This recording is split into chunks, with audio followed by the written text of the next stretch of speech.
We're implementing budget cuts, and your position has been eliminated, Trent said with a dismissive shrug, leaning back in his leather chair. Thanks for everything, Granny. I sat across from him in his spacious corner office, stunned into silence, the certificate of completion for Jenna's training program still warm in my hands. I had just finished presenting it to him, proud that I'd successfully trained the young intern over the past 4 months. And this was my reward: immediate termination. Today is your last day, he continued, when I didn't respond. Human Resources has prepared your final paycheck and severance, 2 weeks' pay. My name is Becky Smith. I'm 61 years old, and after 7 years as the project coordinator at Yvaleen Urban Design in Omaha, Nebraska, I'd just been fired. 7 years of ensuring every permit was filed correctly, every deadline was met, and every regulatory hurdle was cleared. All ended in a 3-minute conversation on a Friday morning. Budget cuts? I finally managed, my voice steadier than I felt. The same week we secured the $35 million Riverside development project, Trent had the decency to look slightly uncomfortable, adjusting his expensive tie. It's a strategic restructuring. Jenna will be taking over your responsibilities now that you've completed her training. Jenna Blake, the 24-year-old intern I'd been training since March, the one I'd patiently taught everything about the complex web of city regulations, contractor relationships, and permit applications. The one who had no actual experience in urban development, but boasted thousands of followers on social media. I see, I said, gathering my dignity around me like armor. Will there be a transition period? The Riverside project has several critical permits pending. That won't be necessary, Trent replied, already checking his phone. You've done a thorough job training Jenna. She's up to speed on everything. I doubted that very much. 4 months of training couldn't replace 7 years of experience, let alone the 3 decades I'd spent in this industry before joining Yvaleen. But arguing would accomplish nothing. Human Resources will help you clear out your desk, Trent added, standing to signal our meeting was over. We've arranged for security to escort you out by noon. Security escort? As if I might what? Steal office supplies? Sabotage files? After 7 years of loyal service, this final indignity burned worse than the firing itself. Thank you for the opportunity, I said, rising from my chair with all the poise I could muster. It took every ounce of self-control not to tell him exactly what I thought of him and his strategic restructuring. As I walked out of his office, I saw Jenna waiting by the reception desk, excitement poorly concealed behind a mask of professional concern. She'd known this was coming. Perhaps she'd even orchestrated it. And in that moment, as the reality of my situation sank in, I made a decision. I wouldn't fight. I wouldn't scream. I would simply leave. What they didn't know was how ugly this would get for them. 2 hours later, I placed the small box containing my personal belongings in the trunk of my car and sat in the driver's seat, finally allowing myself a moment to process what had happened. 7 years of dedication ended with budget cuts, Granny, and a security escort. I hadn't always worked at Yvaleen. For most of my career, I'd been at larger firms in Omaha's development sector.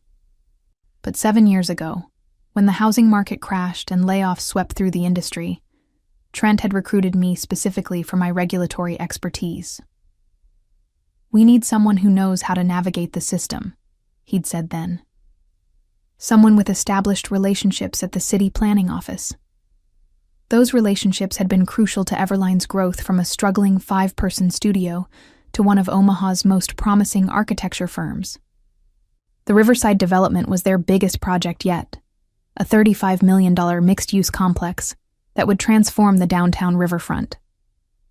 I'd spent months securing the preliminary approvals, calling in favors from contacts I'd cultivated over decades. I hadn't minded when Trent asked me to train Jenna.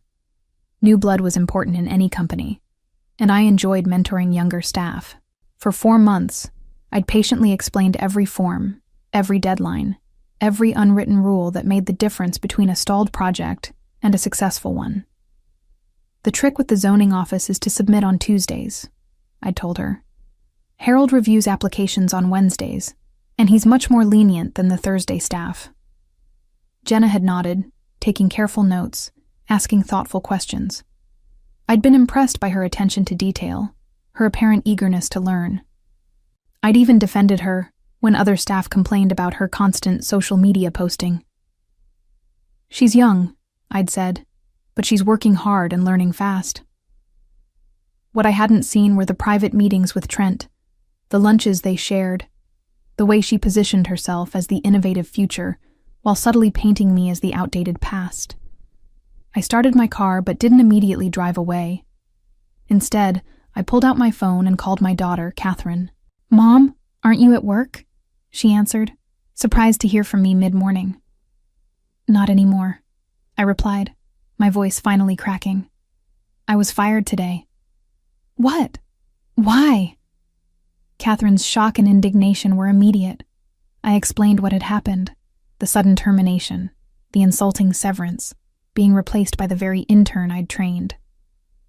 "That's age discrimination. You can sue them," Catherine exclaimed. "Maybe," I said, signaling to exit the parking garage. "But I'm not sure a lawsuit is my first choice." "What do you mean?" Catherine asked, suspicious. She knew me too well. "Nothing," I replied innocently. "I just need to think." What I needed to think about was how best to remind Yvaleen of exactly what they'd thrown away. That evening, I sat at my kitchen table with a cup of tea and my laptop, still processing the abrupt end to my career at Yvaleen. The shock had faded, replaced by a simmering anger that I rarely allowed myself to feel. I wasn't just angry about losing my job. I was furious about how it had happened. The disrespect, the callousness, being discarded like obsolete equipment after years of dedicated service. I opened a folder I'd maintained meticulously for years, digital copies of every permit, every application, every approval I'd secured for Yvaleen's projects. I paid particular attention to the Riverside development files. What Trent and Jenna didn't understand, what they hadn't bothered to learn, was that these weren't just standard forms submitted through normal channels. 3 years ago, the city of Omaha had approached me directly to help streamline their permit process for major developments. The city planning office was perpetually understaffed and overwhelmed by complex projects. Harold, the senior planning officer, had known me for decades and trusted my thoroughness and integrity. Together, we developed a solution. I established Smith Regulatory Consulting, LLC, which would serve as an official liaison between developers and the city. The arrangement benefited everyone. The city got a reliable point person who understood both sides of the process, developers got their permits processed more efficiently, and I got additional income plus the security of having my own business on the side. Yvaleen knew about this arrangement. In fact, it was one of the reasons they'd hired me. What they'd failed to grasp, or perhaps simply forgotten in their rush to replace me with a younger model, was that my company wasn't just a pass-through entity. It had real authority in the permitting process. For the Riverside development, all the critical permits had been filed under my LLC's oversight, with my digital signature required for final approval. Without me, those permits were in limbo. I closed my laptop and sipped my tea, considering my options. I could sign off on the permits as a professional courtesy, allowing Yvaleen to proceed without interruption. That would be the nice thing to do. Or I could remind them of exactly what they'd lost when they fired me. My phone buzzed with a text from Catherine. "Don't do anything rash, Mom. Talk to a lawyer first." I smiled. My daughter really did know me too well. The next morning, Saturday, I contacted my friend Victoria, who happened to be an employment attorney. We met for coffee at a quiet cafe downtown. "They can't just fire you because of your age," Victoria said after hearing my story. "But proving age discrimination can be tricky." "I'm not interested in a discrimination lawsuit right now," I replied. "I want to know about my obligations regarding the permits filed through my consulting company." Victoria raised an eyebrow. "I see where this is going. Let me be clear. If those permits were filed through your LLC and your signature is required for finalization, you are under no obligation to provide that signature without proper compensation for your services. And if Yvaleen assumed those services were covered under my employment with them, that would be their mistake, Victoria said with a small smile. Especially if your consulting work was established as a separate business entity. Do you have documentation of the arrangement? I nodded, thinking of the folder on my laptop. Perfect, Victoria said. Let me draft a letter outlining your position. As I drove home from our meeting, I felt a strange sense of calm. For the first time since hearing Trent's dismissive budget cuts granny, I felt in control again. Monday would be interesting. Monday morning arrived with a flurry of missed calls and increasingly frantic text messages from Yvaleen. I ignored them all as I calmly went about my morning routine. Breakfast, crossword puzzle, a bit of gardening in the early spring sunshine. It was the first Monday in years I hadn't spent in a fluorescent-lit office, and I was determined to enjoy it. At 10:15 a.m., my phone rang again. This time it wasn't Trent or anyone else from Yvaleen. It was Harold from the city planning office. I decided to answer. "Becky?" "Thank goodness," Harold said when I picked up. "We've got a situation with the Riverside permits. Yvaleen submitted a request for final approval, but everything's filed under your LLC. I told them I can't proceed without your digital signature." "Yes, that's correct," I replied calmly. "My company is the official liaison for that project." "They're saying you're no longer involved with the project? Something about restructuring?" "My employment with Yvaleen ended Friday," I explained. "But my consulting company's involvement with the permits is a separate matter entirely." Harold paused before speaking again. "I see. Well, this puts us in an awkward position. The city can't proceed without your sign-off, but Yvaleen is insisting we bypass you." "That's not possible under our agreement with the city, is it?" I asked, already knowing the answer. "No, it's not," Harold confirmed. "The expedited process we established requires your verification. Without it, they'd need to resubmit everything through the standard channels." "And how long would that take?" Harold laughed. "For a project of Riverside's size? Months at minimum. Plus they'd lose their place in line." After finishing with Harold, I checked my phone to find 3 more missed calls from Trent.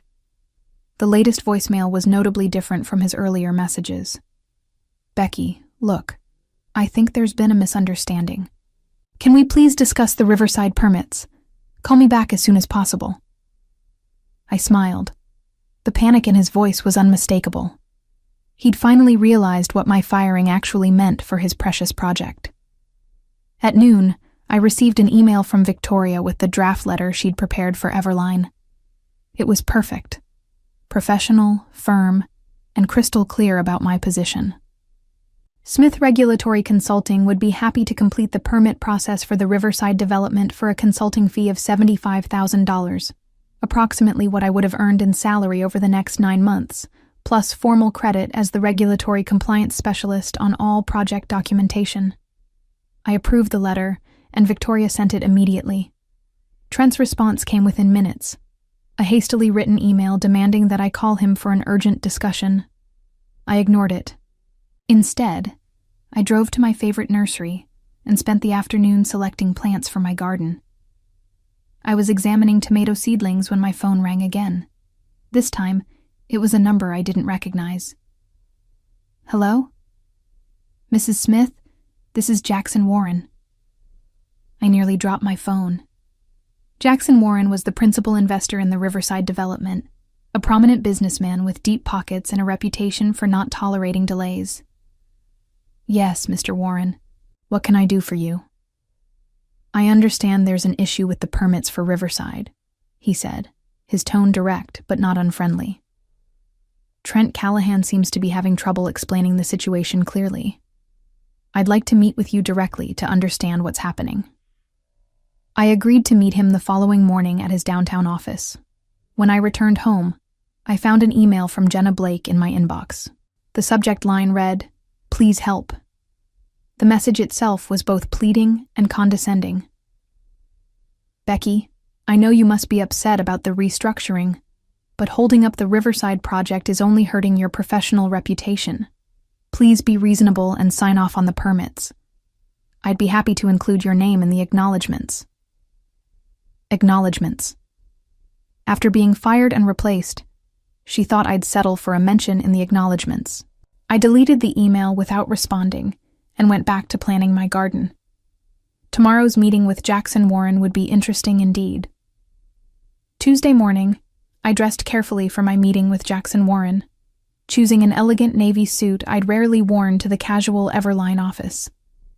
I arrived at Warren Development's sleek downtown headquarters 15 minutes early and was immediately escorted to a spacious conference room with floor-to-ceiling windows overlooking the very riverfront the Riverside project was meant to transform.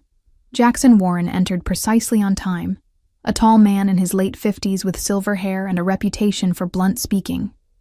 He shook my hand firmly. "Mrs. Smith, thank you for coming. Coffee?" I accepted, and as his assistant served us, Warren got straight to the point. "I've invested $12 million in the Riverside development so far," he said. "Now I learn that the entire project is stalled because Yvaleen fired the one person who could navigate the permit process. I'm not pleased. I understand your frustration, Mr. Warren." "Call me Jackson," he said, leaning forward. "I've been looking into this situation. It seems your firing wasn't just unexpected. It was exceptionally poorly timed and possibly illegal." I raised an eyebrow, but said nothing. "Tell me about these permits," Jackson continued. "Trent claims it's a simple paperwork issue that you're dragging out because you're bitter about being let go." I opened my laptop and showed Jackson the digital trail of the Riverside permits. The initial applications, the preliminary approvals, the pending final clearances, all filed through Smith Regulatory Consulting. 3 years ago, the city of Omaha asked me to establish this arrangement to streamline the approval process for major developments, I explained. Yvaleen knew this. It's why they hired me. But apparently they forgot that my consulting company is legally separate from my employment. Jackson studied the documents carefully. "And without your signature on these final approvals, the project can't move forward. Yvaleen would need to resubmit everything through standard channels, which would take months at minimum." "I see." Jackson sat back, his expression thoughtful. "And you sent them terms for completing the process?" "My attorney did, yes. A consulting fee plus professional credit for my work." "Reasonable terms?" $75,000, about 9 months of the salary they were no longer willing to pay me, plus recognition as the regulatory compliance specialist on project documentation. Jackson nodded slowly. "And their response?" "Demands that I call Trent for an urgent discussion. Nothing addressing the actual terms." "Typical," Jackson muttered. He tapped his fingers on the table for a moment, then made a decision. "Mrs. Smith, Becky, I'd like to make you an offer that bypasses Yvaleen entirely." This was unexpected. "I'm listening." "Warren Development would retain Smith Regulatory Consulting directly for the duration of the Riverside project. Same fee you proposed to Yvaleen, plus a bonus structure tied to meeting key regulatory milestones. You'd work directly with my team, not through Yvaleen." I tried to keep my expression neutral despite my surprise. "And Yvaleen's role?"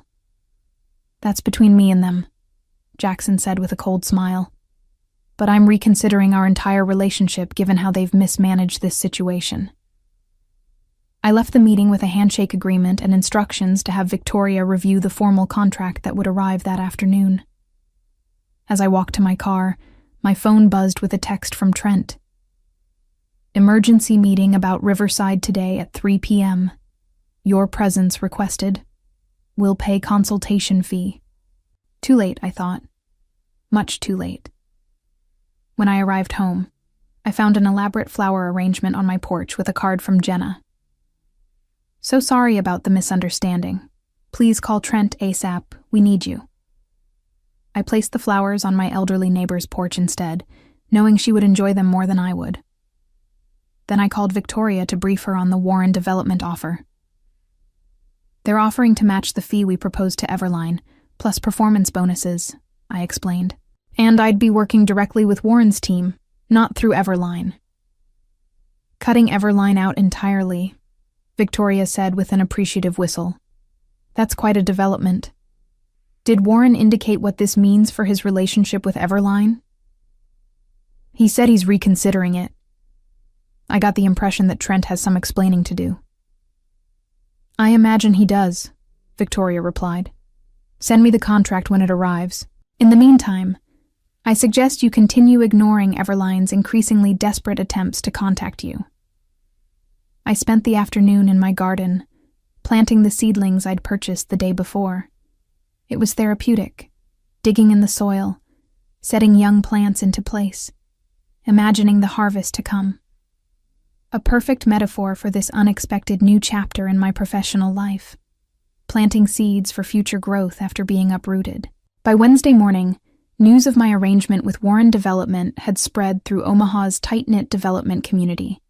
My phone buzzed constantly with calls and messages from former colleagues, other developers, and even journalists seeking comments. Trent's desperation reached new heights. First came an email offering an immediate consulting contract at twice the rate I'd requested. When I didn't respond, he followed up with a voicemail. Becky, please, we need to talk. Warren's threatening to pull Yvaleen from the Riverside project entirely. This could ruin us. Whatever you want, name your price. You can have your old job back with a raise. Just call me. The panic in his voice was almost satisfying enough to make up for budget cuts, Granny. Almost, but not quite. At noon, Victoria called with an update. Warren's legal team sent over the contract. I've reviewed it. It's very favorable. Significantly better terms than anything Yvaleen might offer you now. How so? I asked. For starters, it's not just for Riverside. Warren wants Smith Regulatory Consulting retained for all of his development projects in Omaha for the next 2 years, with an option to renew. The fee structure would give you a comfortable 6-figure income, plus those performance bonuses we discussed. And Yvaleen's role?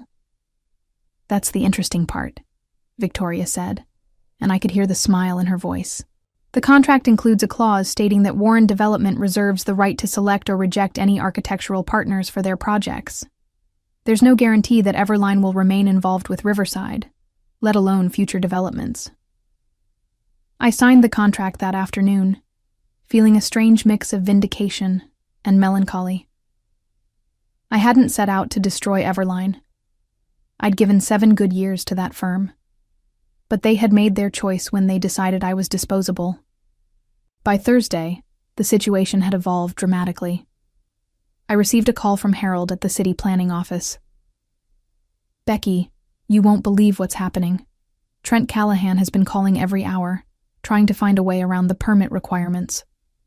When I explained it wasn't possible, he actually suggested that the dinosaur procedures needed to be updated for the modern era.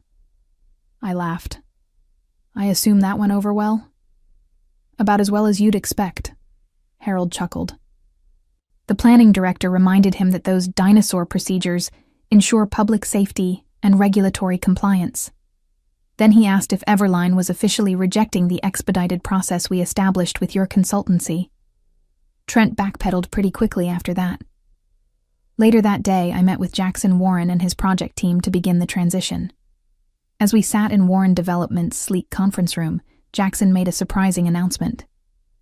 I've decided to terminate Yvaleen's contract for the Riverside development, he stated matter-of-factly. Their mishandling of the permit process demonstrates a fundamental lack of professional judgment that I'm not willing to risk on a $35 million project. What about the architectural plans they've already completed? I asked, stunned by the decisiveness of his move. We've retained ownership of all plans and specifications per our contract, Jackson explained. I've already reached out to Hartman and Associates to take over. They've agreed to honor the existing designs with some minor modifications. Hartman and Associates was Yvaleen's biggest competitor in Omaha. The irony wasn't lost on me. Now, Jackson continued, turning to me with a smile, let's discuss how we get this project back on track. With your expertise leading our regulatory compliance efforts, I'm confident we can make up for lost time. As the meeting progressed, I found myself energized by the challenge ahead. At 61, I had been dismissed as irrelevant, a granny whose experience no longer had value. Now, I was a key consultant on the biggest development project in Omaha, working directly with one of the city's most influential investors. Sometimes being fired is the best thing that can happen to you, especially when they have no idea what they're losing. The headline in Monday's Omaha World-Herald business section said it all. Warren Development drops Yvaleen from Riverside project, cites permit mismanagement.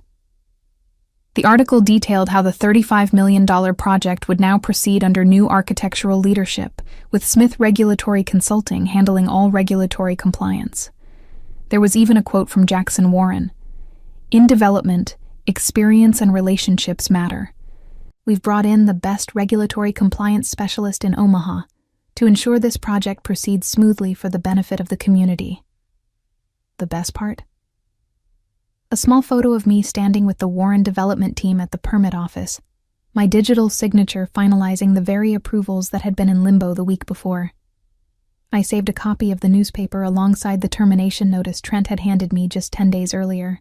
The contrast couldn't have been more stark, from fired with a paltry 2-week severance to featured in the business section as a key consultant on Omaha's most significant development project.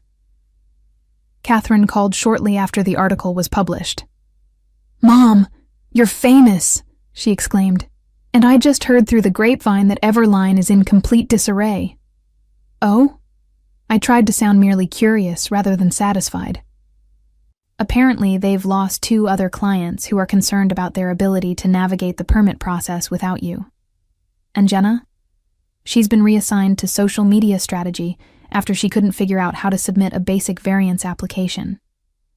I couldn't help but smile at that. Social media strategy. Exactly what Jenna was qualified for, not the complex regulatory work Trent had tried to foist upon her after firing me. "It's not just Riverside they've lost," Catherine continued. "Jackson Warren has 5 other projects in development across the city, and word is he's taken all of them away from Yvaleen. That's millions in contracts." "That's business," I replied simply. "No, Mom," Catherine laughed. "That's karma." "It's not karma," I corrected her gently. "It's just the natural consequence of undervaluing expertise." 3 months later, I stood at the Riverside groundbreaking ceremony, watching as Jackson Warren and city officials ceremonially turned the first shovels of dirt on the project. My role had expanded beyond regulatory compliance. I was now effectively Warren Development's liaison with the city for all their projects, a position created specifically for my unique combination of expertise and relationships. As photographers captured the moment for local news outlets, I spotted a familiar face on the periphery of the crowd, Trent Callahan, looking decidedly less confident than when he'd fired me with a dismissive, "Budget cuts, Granny." Our eyes met briefly before he looked away, his discomfort evident. After the ceremony, a reporter from the Omaha World-Herald approached me for an interview. The resulting article, "The Permit Whisperer: How Becky Smith Became Omaha's Most Sought-After Development Consultant," ran on the front page of the business section. It detailed my decades of experience, the respect I commanded from city officials, and the critical role regulatory compliance played in successful urban development. There was even a quote from Harold at the city planning office. "Becky knows more about Omaha's zoning and permit requirements than anyone else in the industry. Developers who work with her get their projects approved in half the time." My consulting business expanded rapidly after that. I hired 2 assistants, experienced women in their 50s who'd been similarly pushed aside at other firms, and established an internship program specifically for people changing careers midlife. I never actively sought to damage Yvaleen, but I watched with detached interest as their fortunes declined. Without access to my expedited permit channel, their projects faced delays. Several clients followed Warren Development's lead and took their business elsewhere. Trent's youthful approach wasn't delivering the results he'd promised. Jenna lasted 6 more months before leaving for a marketing position at another firm. I wished her well when I heard the news. She was young, She had time to learn that flash without substance rarely succeeds in the long run. As for me, at 61, I had embarked on the most rewarding phase of my career. Not as someone's employee, but as the architect of my own success, building a business that valued experience, embraced wisdom, and never ever dismissed someone as just a granny.